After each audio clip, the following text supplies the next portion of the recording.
نحمدہ ونصلی علی رسولہ الکریم اما بعد بسم اللہ الرحمن الرحیم اللہم صلی علی محمد وعلی آل محمد وبارک وسلم رب اشرح لی صدری ویسر لی امری واحلل عقدۃ من لسانی یفقہوا قولی واجعل لی وزیرا من اہلی آمین یا رب العالمین۔ عزیز طلباء و طالبات و محترم حضرات و خواتین، السلام علیکم ورحمۃ اللہ وبرکاتہ۔ دین فاؤنڈیشن کی جانب سے مطالعہ قرآن حکیم برائے طلباء و طالبات کا یہ آن لائن کورس کا سلسلہ جاری ہے، جو ہم نے ماہ رمضان سن 2220 عیسوی میں منعقد کرنے کا ارادہ کیا تھا، اور اللہ کی توفیق سے سلسلہ جاری ہے۔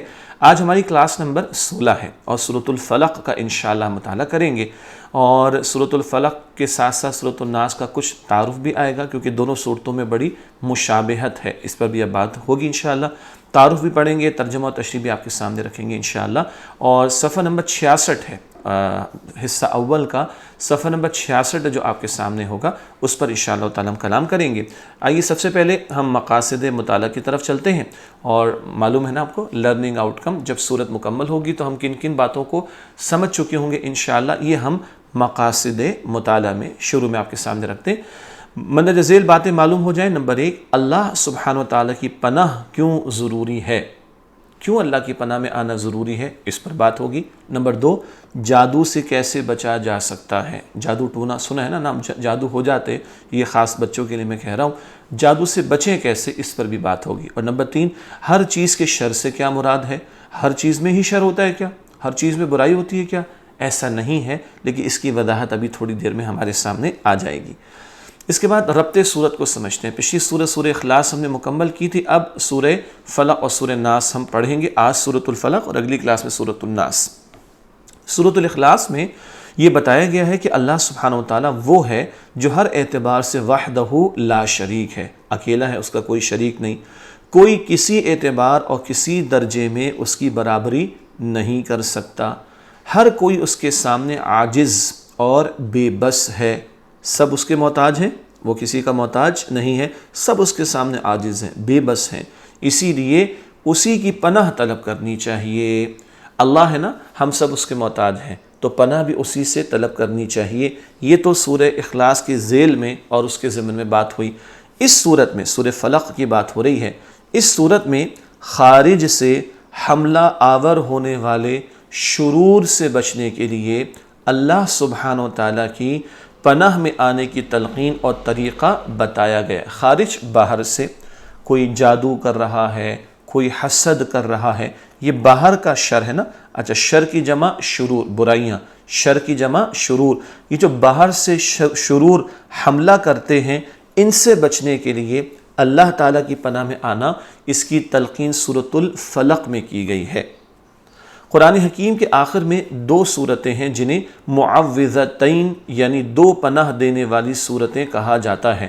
یہ نام اللہ کے رسول علیہ السلام نے بتایا حدیث شریف میں، معوذتین، معوذتین یعنی وہ صورتیں کہ جو ہمیں پناہ دیتی ہیں، سورہ فلق اور سورہ ناس۔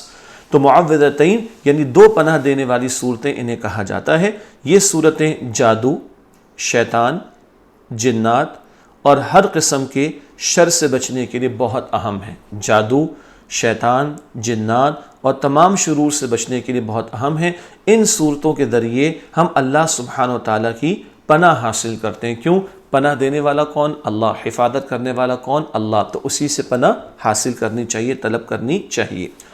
سورۃ الفلق میں ہمارے باہر کی برائیوں جیسے اندھیری رات، جادو، حسد وغیرہ کی برائی اور نقصان سے اللہ سبحانہ و تعالیٰ کی پناہ حاصل کرنے کی دعائیں سکھائی گئی ہیں۔ سورۃ الفلق میں ہمیں کیا بتایا گیا؟ ہمیں باہر کی برائیوں جیسے اندھیری رات، جادو، حسد وغیرہ کی برائی اور نقصان سے اللہ تعالیٰ کی پناہ حاصل کرنے کی دعائیں سکھائی گئی ہیں۔ سورۃ الناس میں ہمارے اندر کی برائیوں جیسے شیطان اور اس کے وسوسے کی برائی اور نقصان سے اللہ تعالیٰ کی پناہ حاصل کرنے کی دعائیں سکھائی گئی ہیں۔ بات واضح ہو رہی؟ سورہ فلق ابھی پڑھ رہے ہیں، لیکن دونوں کا ذکر ساتھ ساتھ آ گیا، دونوں کا تعارف بھی ساتھ ساتھ آ رہا ہے۔ باہر کے جو شر ہیں ان سے بچنے کے لیے دعائیں سورہ فلق میں، اور اندر کے جو شر ہے، شیطان وسوسہ ڈالتا ہے نا، پھونکے مارتا ہے سینے کے اندر کے جو شر ہیں ان سے بچنے کی دعائیں سورۃ الناس میں ہمارے سامنے آئیں گی انشاءاللہ تعالی۔ تو بات واضح ہے نا، یہ 2 پناہ دینے والی صورتیں ہیں، باہر کے شرور سے بچنے کے لیے بھی اور اندر کے شرور سے بچنے کے لیے بھی۔ نبی کریم صلی اللہ علیہ وسلم یہ دونوں صورتیں ہر فرض نماز کے بعد اور رات کو سونے سے پہلے پڑھا کرتے تھے۔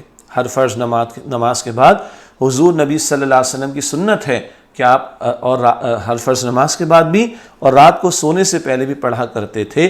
مزید برآں آپ صلی اللہ علیہ وسلم طبیعت کی ناسازی کے موقع پر بھی دونوں صورتوں کو پڑھ کر اپنے اوپر دم کر لیا کرتے تھے، یعنی جب بیمار ہوتے تھے حضور نبی صلی اللہ علیہ وسلم کو طبیعت میں اس طرح کا معاملہ ہوتا تو آپ یہ دونوں صورتیں پڑھتے، سورۃ الفلق بھی سورۃ الناس بھی، اور پھونک کر دم کر لیا کرتے تھے۔ یہ وہ دم ہے جو اللہ کے نبی نے سکھایا صلی اللہ علیہ وسلم۔ یہ بچوں کو بھی صورتیں یاد ہیں، بڑوں کو بھی یاد ہیں، تو ہر فرض نماز کے بعد بھی پڑھیں، رات کو سونے سے پہلے بھی پڑھیں، اور اگر کبھی بیمار ہو جائیں تو ان کو پڑھ کر پھونک کر ہاتھوں پر پورے جسم پر پھیر لیں۔ یہ دم کہنا اس کو کہا جاتا ہے۔ اب آئیے، یہ تعارف تو ہوا جس میں سورہ فلق کا تعارف آیا، سورہ ناس کا بھی تعارف آیا، لیکن آج ہم سورۃ الفلق کا اب مطالعہ کریں گے۔ سورۃ الفلق قرآن حکیم کی سورت نمبر 113 ہے، کل آیات 5 ہیں اور کل رکوع 1 اس میں۔ آئیے اس کا آغاز کرتے ہیں۔ اعوذ باللہ من الشیطان الرجیم۔ اچھا کچھ لوگ کر دیں شیطان، یہ شی نہیں ہوگا، شیطان، ٹھیک ہے۔ اعوذ باللہ من الشیطان الرجیم، بسم اللہ الرحمن الرحیم۔ میں اللہ کی پناہ میں آتا ہوں شیطان مردود سے، اللہ کے نام سے شروع جو بڑا مہربان نہایت رحم فرمانے والا ہے۔ قل اعوذ برب الفلق من شر ما خلق ومن شر غاسق اذا وقب ومن شر النفاثات في العقد ومن شر حاسد اذا حسد۔ ماشاءاللہ، اب پھر دہراتے ہیں، ترجمہ بھی ساتھ ساتھ کریں گے انشاءاللہ۔ قل اعوذ برب الفلق، اے نبی صلی اللہ علیہ وآلہ وسلم آپ فرما دیجئے میں صبح کے رب کی پناہ میں آتا ہوں۔ من شر ما خلق، ہر اس چیز کے شر سے جو اس اللہ نے پیدا فرمائی۔ ومن شر غاسق، اور اندھیری رات کے شر سے، اذا وقب، جب وہ چھا جائے۔ ومن شر النفاثات فی العقد، اور گرہوں میں پھونکیں مارنے والیوں کے شر سے۔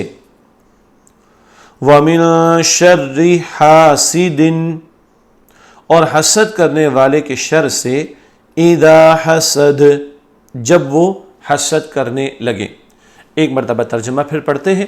اے نبی صلی اللہ علیہ وآلہ وسلم آپ فرما دیجئے میں صبح کے رب کی پناہ میں آتا ہوں ہر اس چیز کے شر سے جو اس اللہ نے پیدا فرمائی، اور اندھیری رات کے شر سے جب وہ چھا جائے، اور گرہوں میں پھونکے مارنے والیوں کے شر سے، اور حسد کرنے والے کے شر سے جب وہ حسد کرنے لگے۔ یہ ترجمہ ہوا سورہ فلق کا۔ اب آئیے اس کی تشریح کی طرف چلتے ہیں۔ آیت نمبر 1، قل اعوذ برب الفلق، اے نبی صلی اللہ علیہ وآلہ وسلم آپ فرما دیجئے میں صبح کے رب کی پناہ میں آتا ہوں۔ سورہ فلق میں کن شرور سے پناہ مانگی گئی؟ آئیے اس کو سمجھتے ہیں۔ ان تمام شرور سے جو باہر سے انسان پر حملہ آور ہوتے ہیں، مثلا جادوگر وہ جادو کر لے، حاسد اگر وہ حسد کرے وغیرہ، یہ باہر سے شر ہیں جو ہم پر حملہ کرتے ہیں۔ اس صورت میں ان امور کا ذکر کیا گیا جو انسان کی جسمانی نشو و نما اور صحت و عافیت کے لیے خطرناک ہیں۔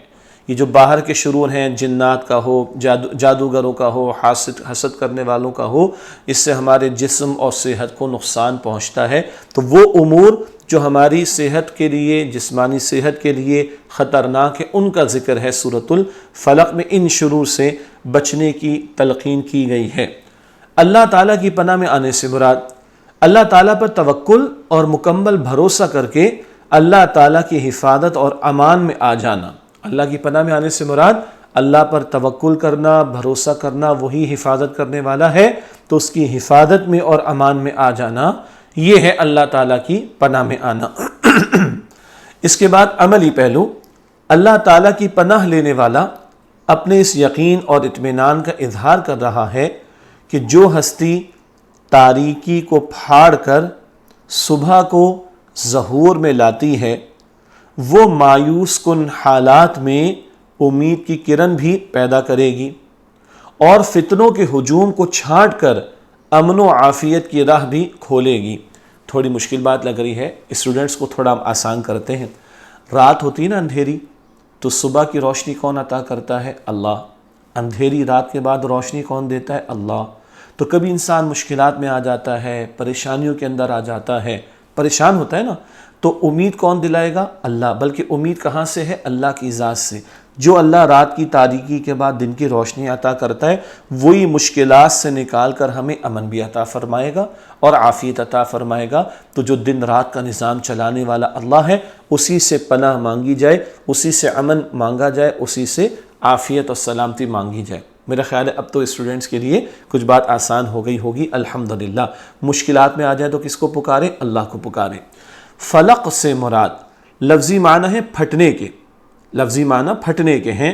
مراد رات کی پو پھٹنا اور صبح کا نمودار ہونا۔ پو پھٹنا صبح صادق ہوتی ہے نا، یعنی رات کی تاریکی جا رہی ہے اور دن کی روشنی آ رہی ہے، تو یہ صبح نمودار ہو رہی ہے، اس کو کہتے ہیں فلق، یہ دن کی روشنی کا نمودار ہو جانا۔ پھٹنا اس کا مفہوم ہے، مراد رات کی تاریکی ختم اور دن کی روشنی آنا شروع ہو گئی۔ آیت نمبر 2، من شر ما خلق، ہر اس چیز کے شر سے جو اس اللہ نے پیدا فرمائی۔ شر سے بچ رہے ہیں، اور بلکہ بچنے کی دعا کر رہے ہیں۔ آئیے اس کو سمجھتے ہیں۔ شر سے مراد مصیبت اور تکالیف، یا ایسی چیز جو مصیبت و تکلیف کا باعث بنے۔ شر کیا ہے؟ کوئی مصیبت ہے، کوئی تکلیف ہے، یہ ایسی باتیں جو تکلیف کا ذریعہ بن جائیں، مصیبت کا ذریعہ بن جائیں، ان کو شر کہا جاتا ہے۔ مخلوقات کے شر سے مراد مخلوقات کی طرف سے پہنچنے والی مصیبت یا تکلیف۔ جو کچھ اللہ نے پیدا کیا وہ اللہ کی مخلوق۔ مخلوق کا شر کیا ہے؟ مخلوق سے جو تکلیف پہنچتی ہے، مصیبت پہنچتی ہے، نقصان پہنچتا ہے، اس کو مخلوق کا شر کہا جاتا ہے۔ ایک علمی بات، بڑا اہم نقطہ ہے، جو کچھ اس نے پیدا کیا اس کے شر سے کا مطلب یہ نہیں ہے کہ اس اللہ کی پیدا کردہ ہر چیز میں لازم شر کا پہلو ہے۔ یہ مطلب نہیں کہ ہر چیز میں لازماً شر موجود ہوگا، یہ مطلب نہیں ہے معاذ اللہ، بلکہ مطلب یہ ہے کہ اس کی پیدا کردہ چیزوں میں سے جو چیزیں بھی اپنے اندر شر کا کوئی پہلو رکھتی ہیں یا شر کا باعث بن سکتی ہیں، ان سب کے شر سے اللہ تعالیٰ کی پناہ میں آتا ہوں۔ اچھا بھئی، بچیاں بھی ہمارا پروگرام دیکھ رہی ہیں نا، بیٹیاں بھی ہمارا پروگرام دیکھ رہی ہوں گی، تو وہ کیا کہیں گی؟ پناہ میں آتی ہوں۔ بات تو سادہ ہے نا، بچے کہیں گے پناہ میں آتا ہوں، بچیاں کہیں گے میں پناہ میں آتی ہوں۔ یہ تو سب کے لیے واضح ہے، یہ بات سمجھ آ گئی؟ ہر مخلوق جو اللہ نے پیدا کی، ضروری کہ ہر مخلوق میں شر ہی شر ہے؟ نہیں، بلکہ مخلوق میں جو شر ہے یا جو چیز ہمارے لیے شر کا، تکلیف کا باعث بن سکتی ہے، اس سے بچنے کے لیے ہم اللہ تعالیٰ سے التجا کرتے ہیں، دعا کرتے ہیں۔ ایک عملی پہلو، ہر چیز اللہ تعالیٰ کی قدرت ہی سے اثر انداز ہوتی ہے، اور شر بھی اس کی مشیت سے لاحق ہوتا ہے۔ جو کچھ بھی ہوتا ہے کس کے حکم سے؟ اللہ کے حکم سے۔ کوئی نقصان بھی پہنچے گا تو بہرحال اللہ کے حکم سے، جو چاہے سو وہ کرے۔ اس لیے اللہ تعالیٰ کی بارگاہ میں یہ عرض کرنا چاہیے کہ جس چیز کا تو خالق ہے، اس میں تکلیف کا جو پہلو میرے لیے ہے، جسے تو اے اللہ خوب جانتا ہے اور جس کے دور کرنے پر تو قادر ہے، میں تجھ سے اس کی پناہ مانگتا ہوں۔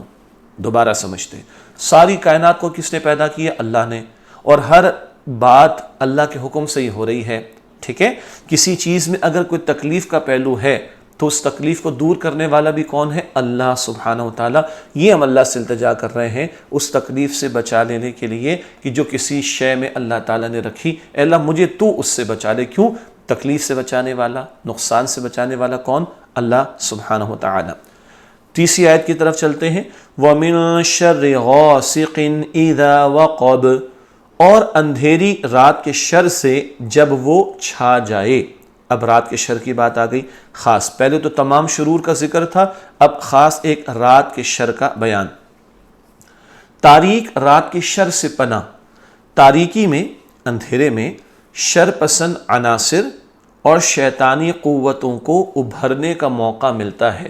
شر پسند عناصر وہ لوگ جو تکلیف پہنچاتے ہیں، جیسے کہ ڈاکو ہوتے ہیں، چور ہوتے ہیں، لٹیرے ہوتے ہیں وغیرہ، ایسے لوگ، تو جو شر پھیلانے والے لوگ ہیں اور شیطان اور اس کی قوت رکھنے، شیطان کی جو ایجنٹ ہیں، شیطان کے جو لوگ ہیں، یہ ہیں، ان کو رات کو کچھ ابھرنے کا موقع ملتا ہے۔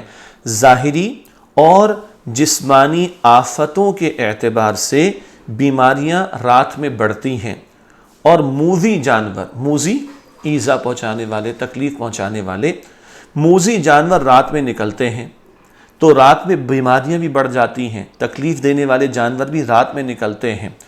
اکثر برائیاں رات کے اندھیرے میں کی جاتی ہیں، اللہ تعالی ہم سب کو برائیوں سے بچائے، مثلا چوری، ڈاکہ، جادو وغیرہ، اس لیے تاریک رات کے شر سے پناہ مانگی گئی ہے۔ بات سمجھ آ رہی؟ رات کی تاریکی میں چور لٹیرے بھی ہوتے ہیں، کچھ لوگ اور نقصان پہنچانا چاہتے ہیں، جادو ٹونے کچھ لوگ کرتے ہیں، رات کی تاریکی میں یہ کیڑے وغیرہ نکلتے ہیں، جانور نکلتے ہیں تکلیف پہنچانے والے، اسی طرح کسی کی بیماری بڑھ جائے، یہ جو اتنا کچھ رات کی تاریکیوں میں شر کا معاملہ ہو سکتا ہے، اس سے بچنے کی دعا ہم اللہ سبحانہ وتعالیٰ سے کر رہے ہیں۔ دن رات کا نظام کس نے بنایا؟ اللہ نے، تو یہ سارا کچھ معاملہ کس کے حکم سے؟ اللہ کے حکم سے، تو ہمیں یہ شرور سے بچائے گا کون؟ اللہ۔ چوتھی آیت، وَمِن شَرِّ النَّفَّاثَاتِ فِي الْعُقَدِ، اور گرہوں میں پھونکے مارنے والیوں کے شر سے۔ تھوڑی وضاحت ابھی تشریح میں آ جائے گی انشاءاللہ۔ گرہ سے مراد وہ گرہیں جو شیاطین انسان کے شعور اور اس کے حواس پر لگا کر اسے غافل اور مدہوش بنا دیتے ہیں۔ ایک گرہ وہ ہے جو شیطان انسان کے شعور پر لگاتا ہے۔ شیطان دشمن ہے ہمارا، دوست نہیں ہے نا، دشمن ہے، تو وہ ہمیں گمراہ کرنا چاہتا ہے، برائی کی طرف لے جانا چاہتا ہے، تو وہ انسان کے شعور پر اور سوچ وغیرہ پر کوئی گرہ لگاتا ہے تاکہ انسان غافل ہو جائے اور سچی بات سے دور ہو جائے۔ یہ ایک تو گرہ ہے وہ جو شیاطین، یعنی شیطان کی جمع شیاطین، ایک گرہ ہے وہ جو شیطان لگاتا ہے۔ فرمان نبوی صلی اللہ علیہ وسلم، جب تم میں کوئی شخص سوتا ہے تو اس کے سر کے پچھلے حصے میں شیطان 3 گرہیں لگاتا ہے۔ اللہ اکبر، حدیث شریف ہے، اللہ کے پیارے نبی علیہ السلام فرمانے، جب تم میں سے کوئی شخص سوتا ہے تو اس کے سر کے پچھلے حصے پر شیطان 3 گرہیں لگاتا ہے، اور ہر گرہ کے ساتھ یہ بات چسمہ کر دیتا ہے، لگا دیتا ہے کہ ابھی رات لمبی ہے۔ پھر جب وہ شخص جاگتا ہے اور اللہ سبحانہ وتعالیٰ کو یاد کرتا ہے تو ایک گرہ کھل جاتی۔ صبح کی نماز کی بات ہو رہی، شیطان تو سلانا چاہتا ہے، بندہ جاگے، اللہ کا ذکر کرے، سو کر اٹھتے ہیں تو دعا پڑھ لینا، الحمدللہ الذی احیانا بعد ما اماتنا والیہ النشور، تو ایک گرہ کھل جاتی ہے۔ اور جب وہ وضو کرتا ہے تو دوسری گرہ کھل جاتی، وضو اللہ کے لیے کر رہا ہے تو دوسری گرہ بھی کھل جائے گی، اور جب نماز پڑھتا ہے تو تیسری گرہ بھی کھل جاتی ہے۔ لیجئے، شیطان ہو گیا ناکام اور بندہ ہو گیا کامیاب۔ اٹھے اور اللہ کا ذکر کرے، وضو کر لے، نماز ادا کرے، ساری گرہیں کھل جائیں گی، غفلت سے وہ نکل آئے گا، اور صبح کو وہ حشاش بشاش اور پاکیزگی نفس کی حالت میں ہوتا ہے، یعنی فریش ہوتا ہے۔ بصورت دیگر وہ صبح کو سست اور خباثت نفس کی حالت میں ہوتا ہے۔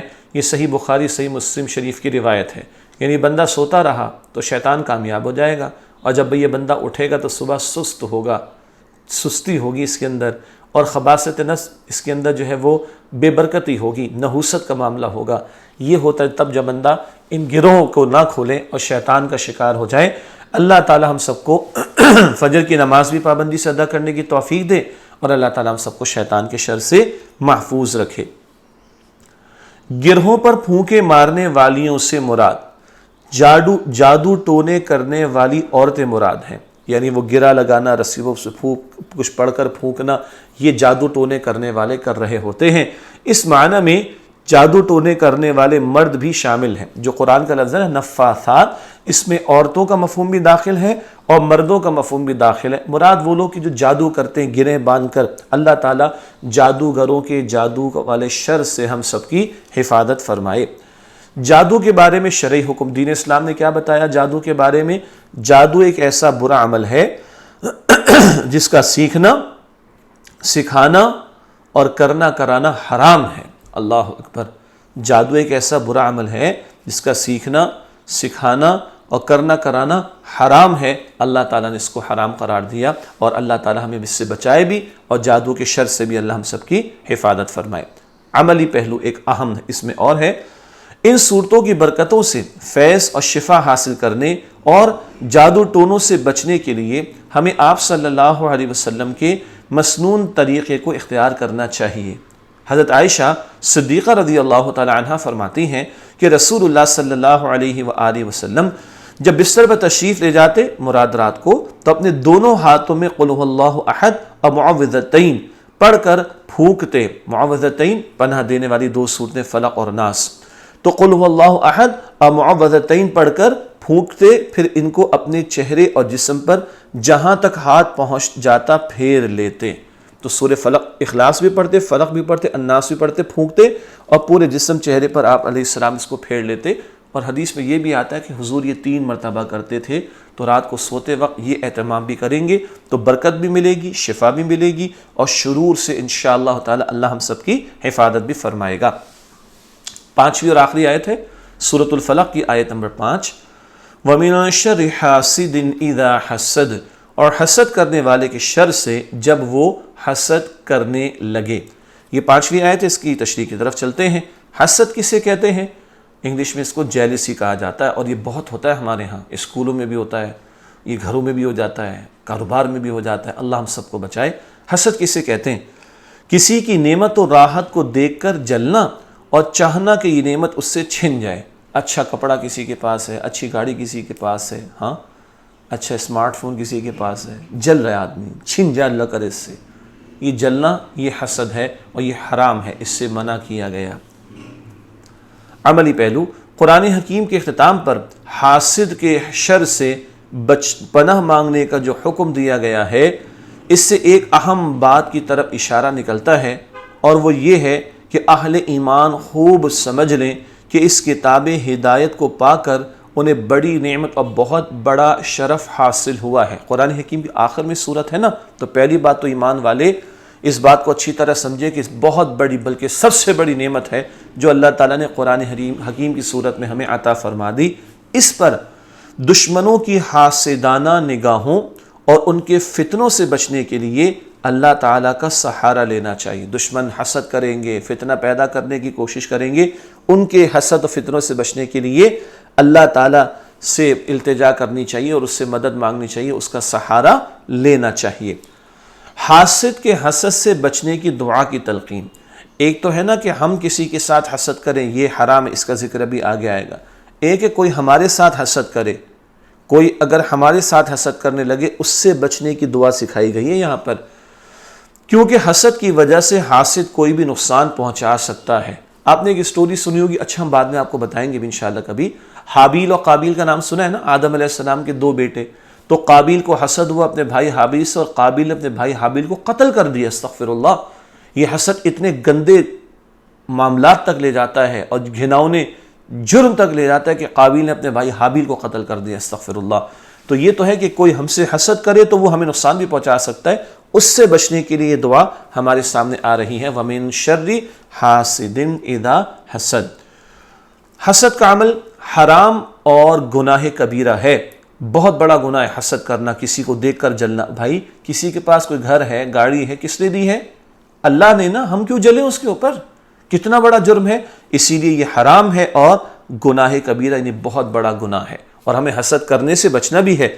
فرمان نبوی صلی اللہ علیہ وآلہ وسلم، حسد سے بچو کیونکہ حسد نیکیوں کو ایسے کھا جاتا ہے جیسے کہ آگ ایندھن کو کھا جاتی ہے۔ آگ لکڑی کو جلا کے ختم کر دیتی ہے نا، تو یہ حسد بھی ہماری نیکیوں کو ختم کر دے گا۔ یہ سنن ابی داؤد شریف کی روایت، سنت کی جمع سنن، اور ابو داؤد شریف یہ حدیث کی کتاب کا نام ہے۔ اللہ تعالیٰ حسد کرنے والوں سے بھی ہمیں بچائے اور ہم لوگوں کو بھی حسد کرنے سے بچائے۔ ہاں ایک بڑی قیمتی بات ہوتی ہے، اس کو کہتے ہیں رشک۔ وہ ہم سمجھتے ہیں کہ کسی کے پاس کچھ ہے، اس کو دیکھ کر ہم جلے نہ، لیکن ہمیں بھی مل جائے، یہ تمنا کریں۔ یہ کہاں ہونا چاہیے؟ 2 جگہ حضور نے فرمایا، آئیے اس کو سمجھتے ہیں۔ رشک کے معنی ہے کسی کی خوبی یا خوش بختی دیکھ کر یہ خیال کرنا کہ ہمیں بھی یہ خوبی اور خوش بختی حاصل ہو جائے لیکن اس کے پاس بھی رہے. خوش بختی ہم بھی خوش نصیب ہو جائیں, فارچونیٹ ہو جائیں. کسی کے پاس کچھ دیکھا, ہم جل نہیں رہے لیکن کیا اچھا ہمیں بھی مل جائے, اس کے پاس رہے. حسد کرنے والا تو کہتے نہ رہے, رشک کرنے والا کیا کہے گا, اس کے پاس رہے, کاش مجھے بھی مل جائے. یہ مثبت بات ہے, پازیٹو بات ہے. یہ بھی کہاں ہونا چاہیے. اس کی دو جائز صورتیں ہیں. اس کو عربی میں حسد ہی کہا گیا لیکن بریکٹ میں ہم نے لکھا رشک سمجھنے کے لیے. رشک کی جائز صورتیں. فرمان نبوی صلی اللہ علیہ وسلم, حسد یعنی رشک جائز نہیں مگر دو اشخاص پر. ایک وہ جسے اللہ سبحانہ وتعالی نے مال دیا ہو, ایک وہ ہے جس کو اللہ نے دولت دی اور وہ اسے اللہ کی راہ میں خرچ کرتا ہو. سبحان اللہ, بھائی اس کے پاس رہے بہت اچھی بات ہے, کاش ہمیں بھی ملے, ہم بھی اللہ کی راہ میں خرچ کریں. اور دوسرا وہ جسے اللہ تعالیٰ نے علم دیا اور وہ اسے دوسروں کو بانٹتا ہو. صحیح مسلم شریف کی روایت. اور ہم علم تو حاصل کر رہے ہیں اور قرآن کا علم سب سے بڑا علم ہے. دوسرا وہ جس کے پاس علم ہو اور وہ دوسروں کو بانٹتا ہو, کاش ہمیں بھی یہ علم ملے, ہم بھی بانٹنے والے ہو جائیں. یہ وہ ہے کہ جہاں رشک کرنا جائز ہے. اللہ تعالیٰ مجھے اور آپ کو سمجھنے کی, عمل کرنے کی توفیق عطا فرمائے. ناظرین کرام, سورۃ الفلق کا مطالعہ ہم مکمل کرتے ہیں. آپ کہیں گے علم و عمل کی باتیں, وہ علم و عمل کی باتیں سورہ فلق اور سورہ ناس کی ایک ساتھ ہم انشاءاللہ آپ کے سامنے اگلی کلاس میں رکھیں گے. تب تک کے لیے اجازت. السلام علیکم ورحمۃ اللہ وبرکاتہ.